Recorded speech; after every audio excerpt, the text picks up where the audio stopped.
Random search for on screen. So, episode 8 of series 11, The Witchfinders. Yeah, I really dug this one. I thought it was really good. Actually, one of my favourites so far. The series is doing historicals really well because Rosa, Demons of the Punjab, and now The Witchfinders have all been really bloody good, like top notch. And I don't know why that is. Maybe it's just because obviously Chris Chibnall didn't write this one. It was Joy Wilkinson. But maybe it's sort of Chibnall's penchant for history that is sort of influencing the majority of the series. But no, yeah, I really enjoyed it.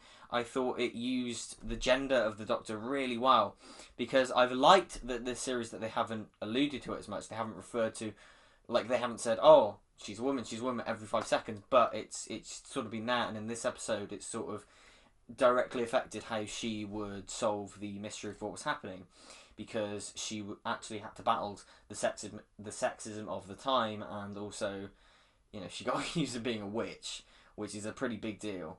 So I really enjoyed that aspect to it, and I've actually said for ages one of my things about Series 11. I've always, it sounds weird, but I've always wanted the Doctor to go back to this time and get accused of being a witch, because it makes sense. You know, she comes here brandishing a sonic screwdriver. It's like, you know, magical technology. I think she even says at the end, something to do with science and magic. And she's got all this knowledge. It's like, oh my god, she's a witch.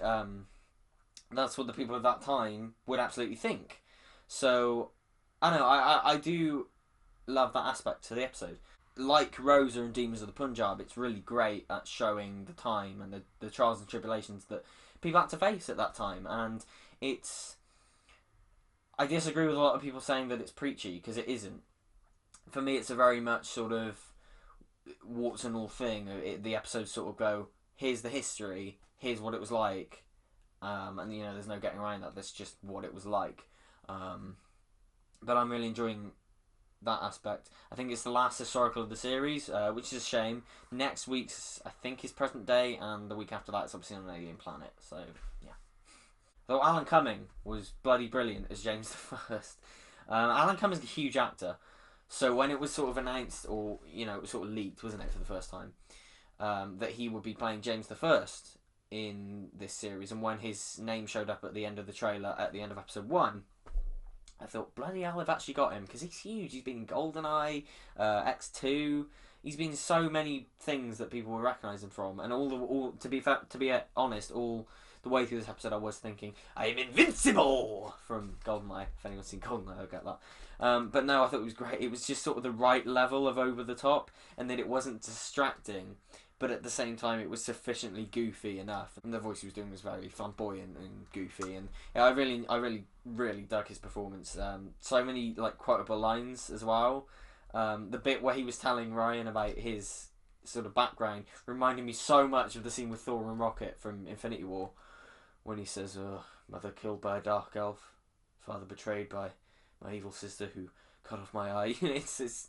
It just reminded me of that. And then as soon as that's done, he doesn't seem to care. He just goes, "Let's go and have some fun, eh, Ryan?" You know, I thought his performance was great. Can he be in it every week, please? It'd be really great. Speaking of great performances, bloody hell, Jodie's good, isn't she? Yeah, no, I thought I seem to say this every week, but I thought she was the best she'd been. I think she's sort of because throughout the first 7 episodes, she's built up this sort of like adorable child, you know, thing. Now that she's put into a genuinely harrowing situation that she has to face, and a situation that might kill her and might kill the friends that she's made, she sort of brought her performance down and made it a bit more subtle and calm. But also you could see that underlying hatred and anger in her bubbling up when she was tied up and stuff. And the fact that also she did this big speech to King James, and you would sort of expect for the male doctors that they do this speech, and it'd be this grand thing and the music was swell, and James the First would just let him go.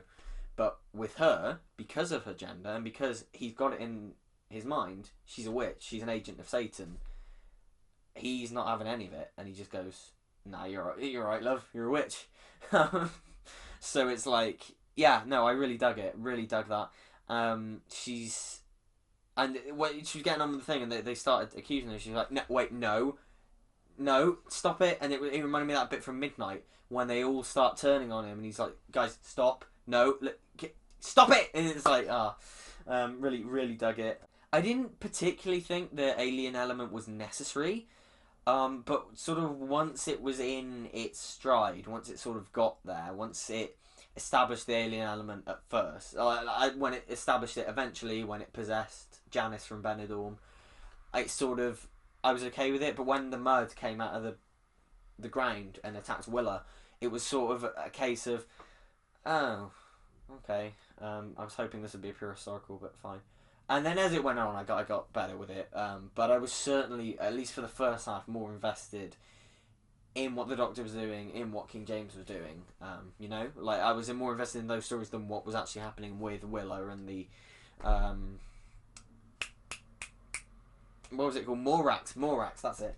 I was certainly more invested in that than those. Speaking of Willa, and speaking of slight Buffy connections, did anyone else think that when the Morax possessed Janice from Benidorm, that it looked just like an alien, a demon from Buffy or Angel?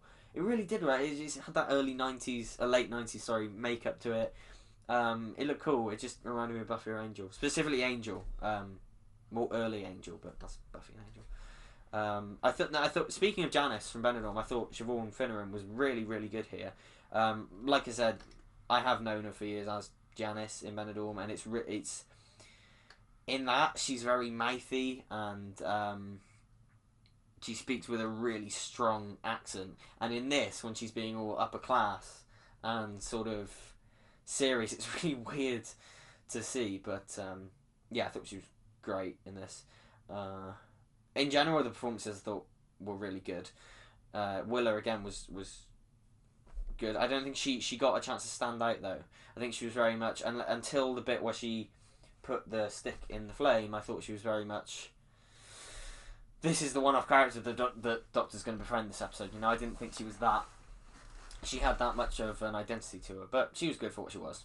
Also, bloody hell, this looked a bit good, didn't it? I mean, I never really, after Rosa, I never really mentioned this because it's a given that this series is going to look amazing.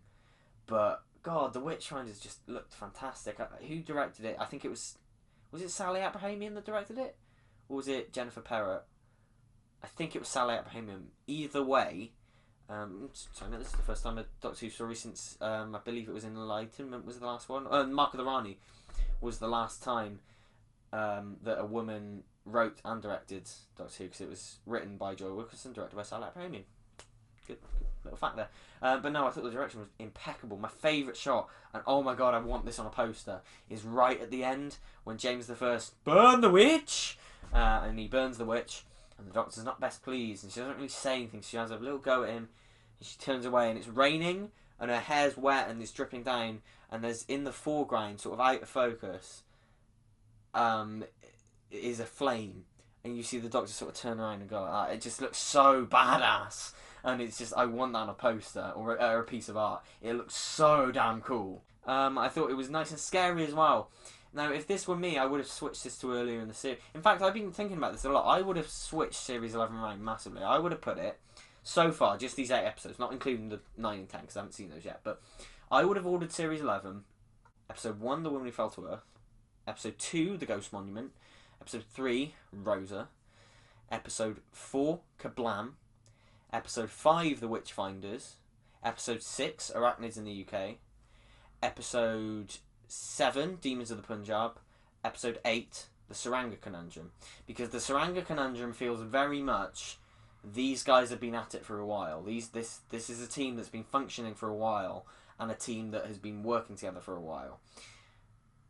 I think having the Witchfinders earlier on would benefit that and would make for more of a character arc, because given that Chris Chibnall said there'd be character arcs running throughout the series, they've not really been brought up that much. The closest one has been Graham and his grief over Grace, which he seems to have forgotten since episode 4, and Ryan calling him Grandad, which he hasn't mentioned, I believe, since episode 5 or 6, a push maybe. But yeah, that's what I would have done.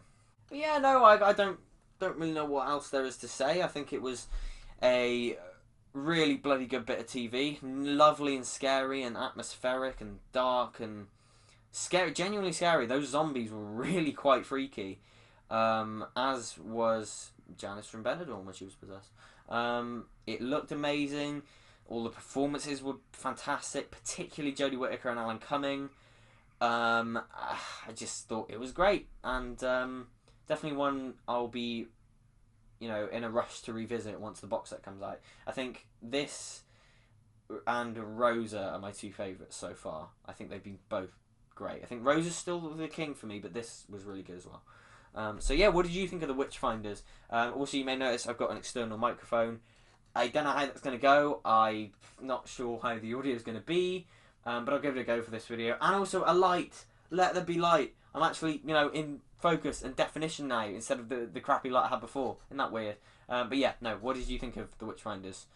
Please like, subscribe, comment, and I'll see you in the next one. Take care now.